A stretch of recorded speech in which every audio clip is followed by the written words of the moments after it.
Hello, my name is Kate Binford, and I will be talking about the integrated generalist model.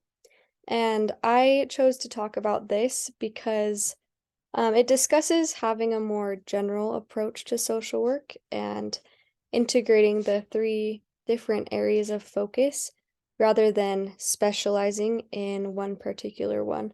And I'll talk more about those three areas.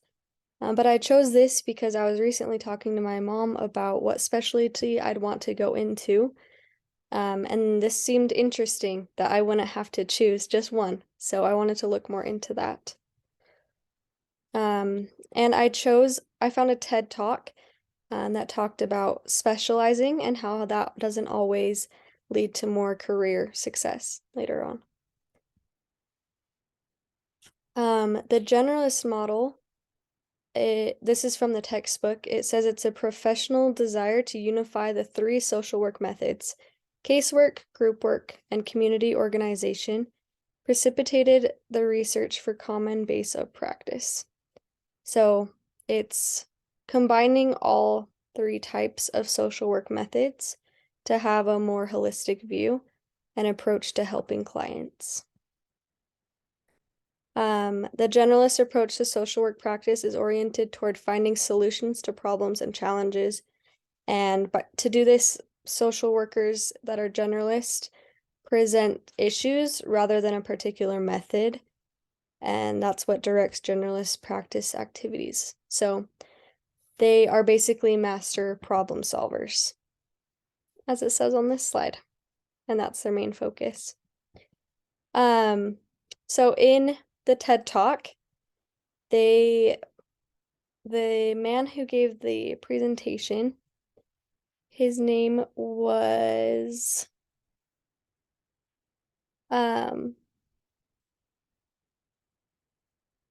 David Epstein. And at one time he was the science writer for Sports Illustrated. And he talked about the principle of practicing something for 10,000 hours to become an expert at it and really specializing in that one thing. And he talked about Tiger Woods, who first was handed a putter when he was 7 months old. And he became a golf prodigy by the time he was 2 years old, as you can see in this picture. And he eventually became one of the world's greatest golfers. But then he goes on to talk about another athlete. And this is what he says about him. He says, "There's another athlete I've followed. He tried some tennis, some skiing, some wrestling. His mother was actually a tennis coach, but she declined to coach him because he wouldn't return balls normally. He did some basketball, table tennis, swimming. When his coaches wanted to move him up a level to play with older boys, he declined because he just wanted to talk about pro wrestling after practice with his friends. And he kept trying more sports: handball, volleyball, soccer, badminton, skateboarding.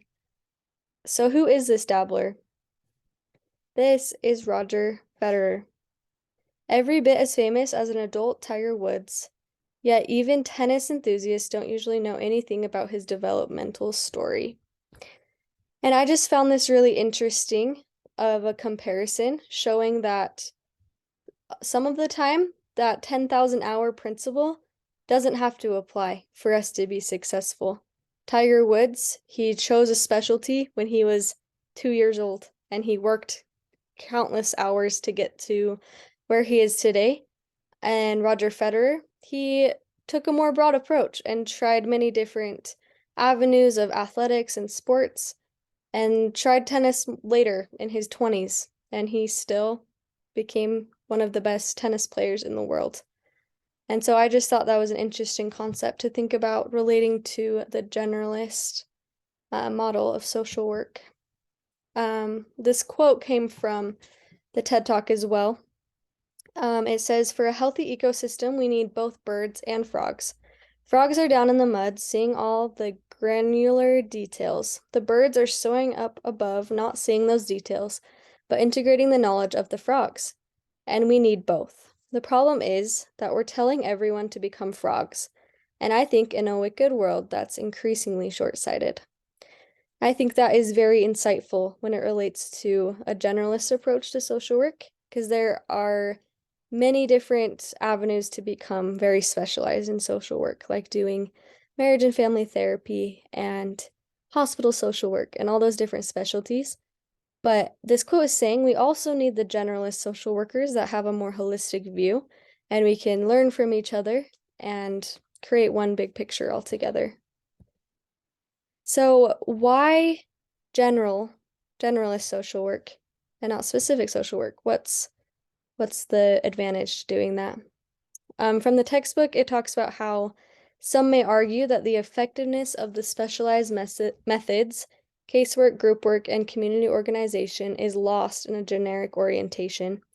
However, proponents of the generalist approach believe that the unified perspective fosters breadth in potential interventions.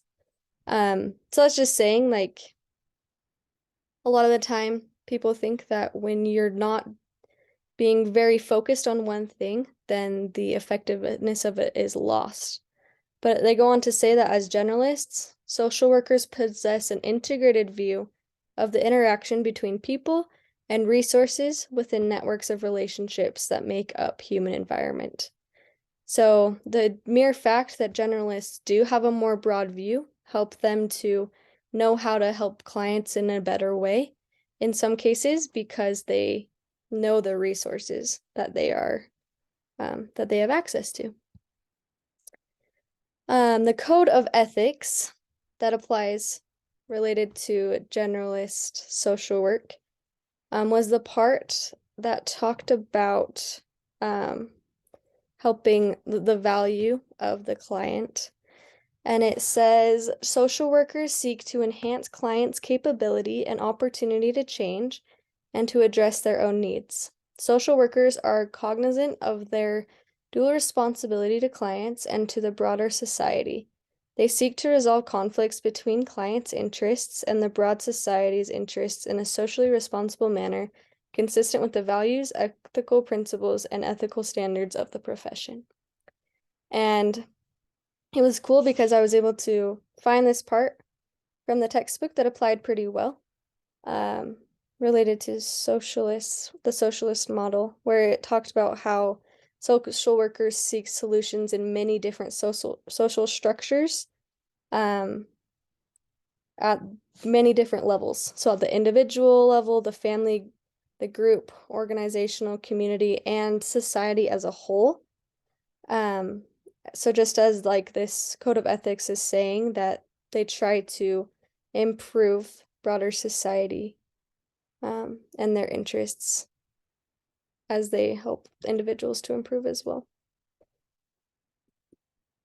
So after discussing the generalist model, I wanted to ask, for you personally, do you think being a generalist or specializing in a certain area would be a better fit for you, and why?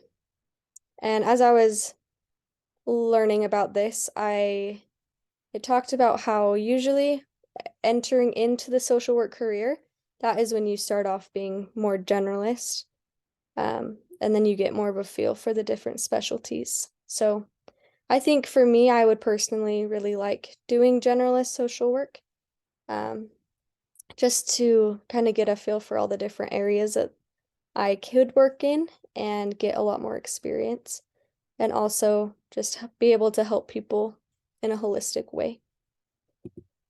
And these are the reference, or this is the reference for the TED Talk that I used. And it's a really good TED Talk. It actually was something that I needed to hear. It's called Why Specializing Early Doesn't Always Mean Career Success. Then I highly recommend that you go and listen to it. Thank you for listening. Bye.